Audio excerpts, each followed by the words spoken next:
there were those who say, Canterbury Tales. I say, why not a Bury Tales? Hi, my name is Austin Gold. And I'm Nate Jones. And you're listening to the Best and Worst of the Best podcast. Today we have a special guest. We have actor Jim Meskimen. Hi, Jim. How you doing? How you doing? He is specifically known for his roles in There Will Be Blood and Magnolia. He has almost 200 acting credits from shows like Avatar: The Last Airbender, Parks and Rec, and Whose Line Is It Anyway? We are also a big fan of your role as JFK in Black Ops. We used to play that a lot when we were kids, so thank you for that.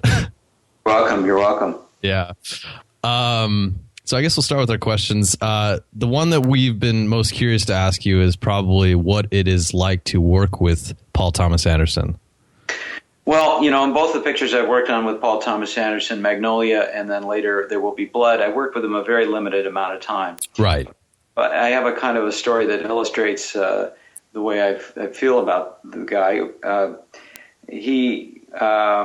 When I was given the first job for Magnolia, I'm right in the beginning of the movie. If you've seen it, I play the forensic scientist who's speaking to a crowd of people. Yes. And there was really no script for me. And indeed, I wasn't allowed to see more than about a half a page of the actual shooting script because he was very secretive. The production was very secretive about the material. But I'm an improviser. I got my start doing improv in New York. As you mentioned, I was on Whose Line Is It Anyway? So, having no script for me is what I'd rather be doing anyway. So there was a big room full of extras dressed in 50s garb and smoking like chimneys to kind of illustrate the time because it's supposed to take place, I guess, in the early 60s, that little vignette, that weird moment.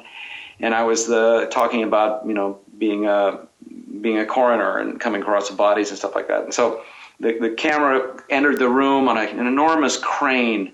It kind of burst in the room and it zips down the aisle. And the camera, from being about 200 feet away from me, within about 6 or 7 seconds, is right in my face.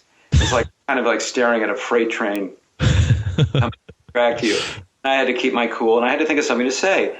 So the line I came up with, that the audience was then requested to laugh at, as if I just said the tail end of some amusing anecdote. And the line I came up with was, "And we never did find that shoe." And so we did that 10 or 11 times or whatever, and I came up with some other lines that I thought were also funny, but that's the one that made it in the movie, right? And then, so really it was just that take and a lot of waiting around. I got to watch Tom Cruise do one of his manly men, kind of stir 'em up speeches in the movie. I got to watch that about 6 or 7 times. And then, I was done.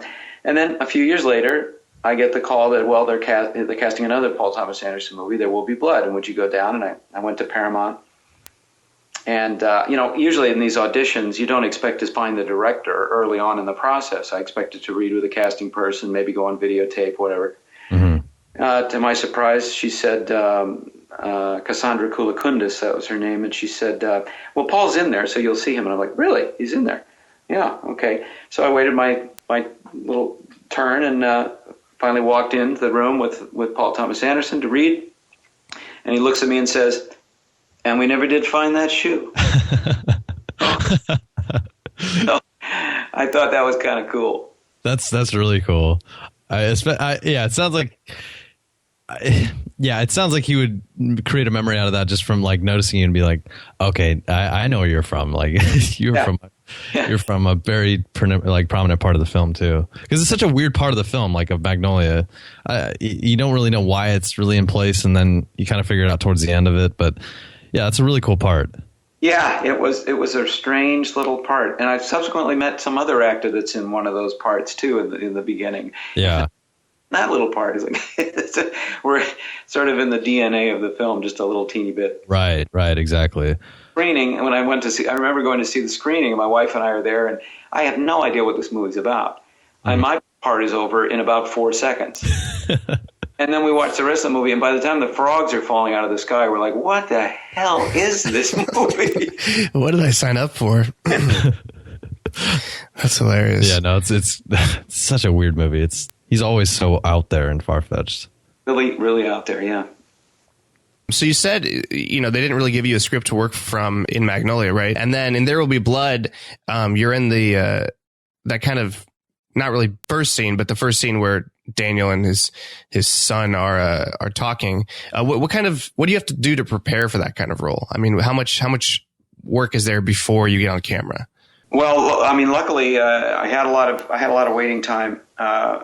Again, no script. I had the page that I was on, which mainly consists of Daniel Plainview's speech and then a few lines of the people that react to that. And there was quite a lengthy. I mean, it was out on a place called Mystery Mesa, which is just outside of, I don't know, Santa Clarita, up in the hills there, a very dry desert country, where I think they shot part of War of the Worlds when the flaming Jeep gets propelled over the hill or something. Anyway, so it was September. I remember it was hotter than hell, and we're all dressed in period wool clothes, and to prepare, since I had no. Somebody had told me, perhaps Cassandra Koulakundis, the casting person, had told me that it was based on a book in some part called Oil by Upton Sinclair. Mm-hmm. And that book was out of print, but I managed to find a paperback copy. And so I spent a lot of time reading that book in my trailer.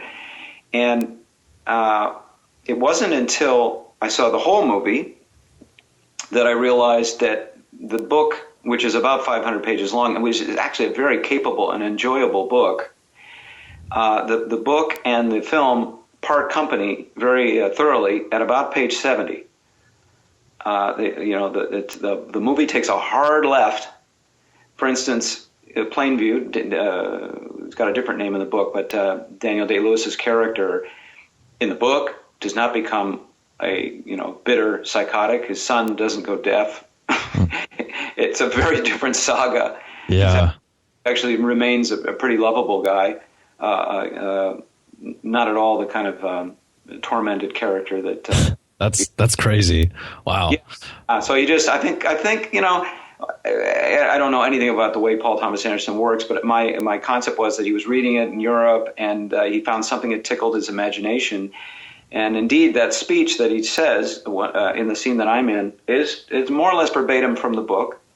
Mm-hmm. The wonderful language of it, and from there on, it's a whole nother movie, a whole nother tale. Somebody should make the Oil movie someday. It should be a great miniseries. It would be like a good multiple series because it really follows an interesting chapter in America, in Southern California, the oil industry and the unions and these wonderful characters. But it's nothing like. Yeah. But that's really interesting. Oh wow. I wouldn't think that either, to be honest. Of course he has his own little twist to that, some dark, territorial greed film, basically.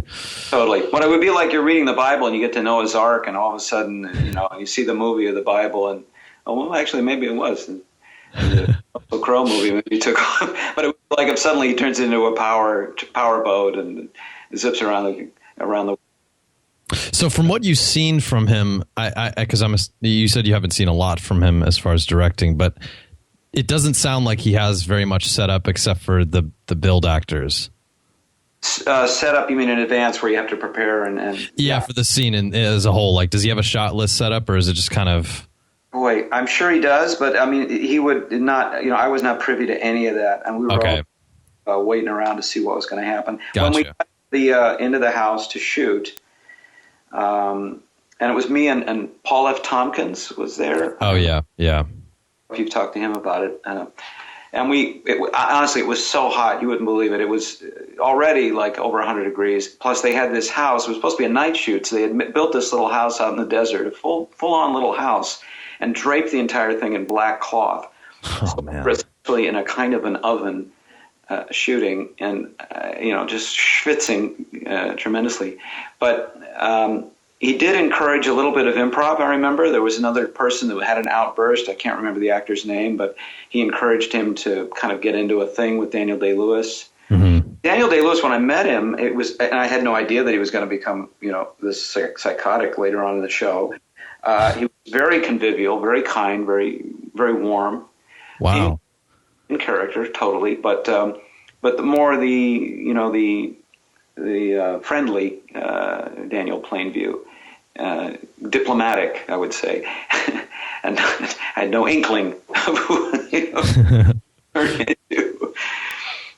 Yeah, that's crazy. You kind of mentioned that there was an audition process for There Will Be Blood. I don't remember if you said, did you say there was for Magnolia, or was that something that you kind of just signed on for?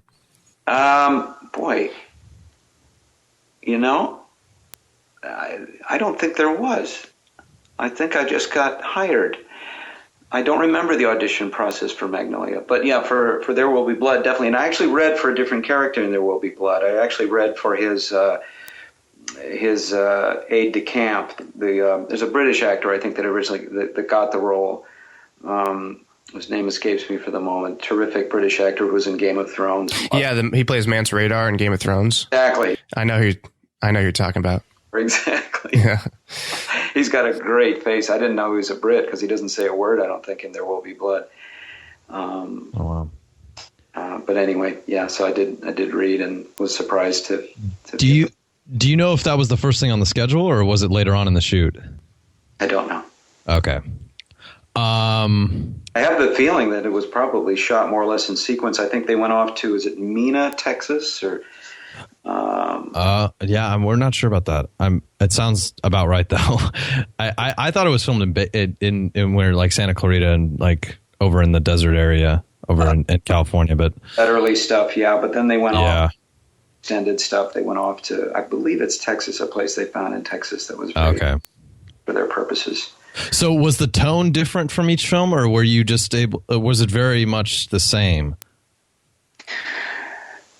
Different for sure, you know, different time and place, years separated, different kind of environment. One was an indoor shoot, the other was outdoor. I mean, they're both period pictures. At least the part that I was in Magnolia was a period part with people in costumes and lots of extras and lots of people wandering around in different clothes. So that was the same. It is tricky when you don't know what you're fitting into, you know, if you don't get the whole script or don't know the tone.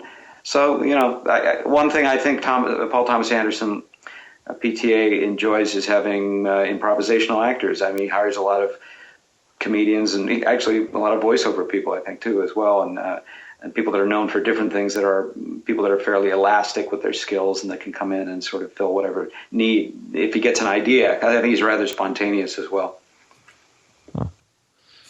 Yeah, so I guess I wanted to talk about that specific scene in There Will Be Blood that you're in, and I guess my biggest question was, did Daniel Day-Lewis? I mean, did he go through multiple takes? Was that kind of like a? I watched him do that about 10 times, I think. Oh wow, okay. Was it because he messed up, or did he just not feel like he had enough emotion in it, or did it, just want to keep doing it just in case?